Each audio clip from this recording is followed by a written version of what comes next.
Hello guys, pinuntahan po natin dito po sa may Barangay 8 yung bahay ng mga kagawad at ng kapitan at ng mga barangay tanod.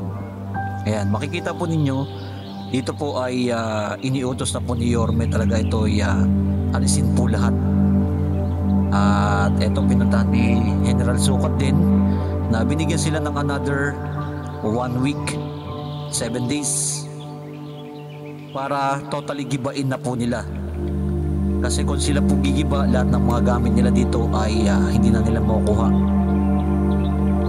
Kaya yung mga tao po dito, sila muna po yung nagigiba dito. Pero dito sa bandang unahan, ito yung mga bahay ng mga tanod ay tuluyan na pong nawasak at nagiba na po. Ayan o. Ayan. Like and comment and share kung ano masabi niyo po dito sa ating pinaka-latest update na tuloy-tuloy natin ina-update yung mga pangyayari dito po sa may Manila na ganito na po yung sitwasyon. Grabe talaga si Yorme, no? Pag sinabi talaga ni Yorme ay walang makakapigil. Kagaya po nito ay bawal naman po talaga magpatayo ng bahay dito dahil ito po ay park. Yung mga nakatira na po kasi dito, meron na po silang relocation sa Bulacan. Yan. Na-interview natin din mismo si chairman dito. Ay kusa naman po kasi tumira yung mga tao dito. Yan. Mga kagawad niya, mga tanod. Pero alam naman po nila na ito'y bawal. Ayan, tuloy-tuloy na po nagiba. Etong unahan lang po na naka-green, ayan po kasi yung barangay hall. Yan po yung hindi kasamang gigibain. Pero the rest po yan ay gigibain po lahat. Ayan o. Ito yung mga bahay ng kagawad po ito. Ay tuluyan na pong giniba. Yan, tuloy-tuloy na po nilang ginigiba to yung mga tao rin po dito mismo. Dahil binigyan na naman po sila ng another 1 linggo.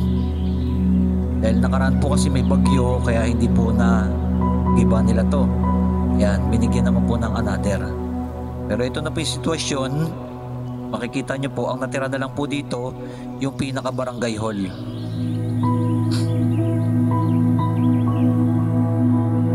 Ayan, makikita ninyo mayroon din na itong nasa gitna ng ilog. Yan, sumasala ng mga basura po yan. Yan yung mga naipon yung mga basura para mismo yung ilog ay malinis.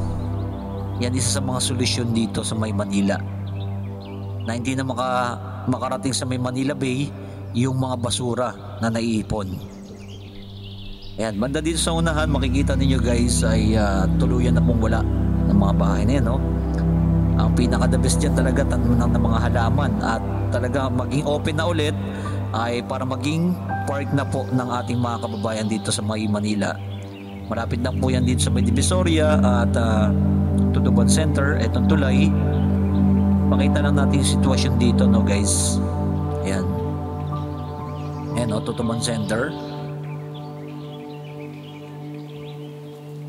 Ayan. Sa kabilang side din, meron din mga nakatira din dyan. Ayan o.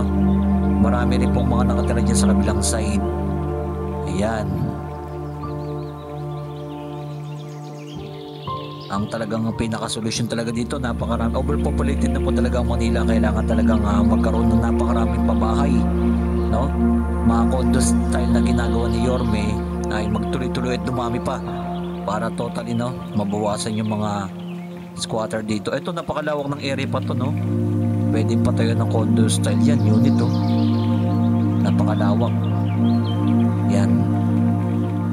Salamat sa mga nag-like, nag-share, nag-follow ng ating pinaka-latest update na tuloy-tuloy nating ibinabalita sa inyo yung mga pangyayaring kaganapan sa iba't ibang lugar. Kagaya nga po dito, pinalakan natin yung Barangay 8 na tuluyan na po nawasak ang mga bahay ng tanod at ng kagawad dito. At syempre, ipapakita rin po natin yung kabilang drone shot natin sa Barangay 133. Yan, tuloy-tuloy na po kasing ginigiba. At lahat ng mga bawal na lumalabag ay talagang pinagigiba ni Yorme. Hindi lang yan, no?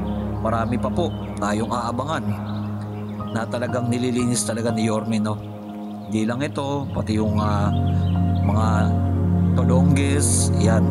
Talagang inisa-isa na po talaga nalinisin ang Manila. Yan ang ating aabangan sa mga hinaharap na ginagawang tuloy-tuloy ng ating Mayor Isko Moreno. Ayan, makikita nyo, inaalis na po nila yung mga yero. Kakapal po pala ng yero na ginamit nila. Oh. Hindi basta-basta ano yan, yero. Yung makakapal ang kanilang ginamit. Kasi matitibay talaga yan. Yung mga ganyang yero. Ayan. At meron pa siya ngayon, nakita nyo may akyata, may hagdanan na pataas papuntang second floor. Mula kang pwede pang lagyan ng third floor yan eh. Eto eh. Ganyan po ang ating nakikita natin dito na kanilang mga ginagawa.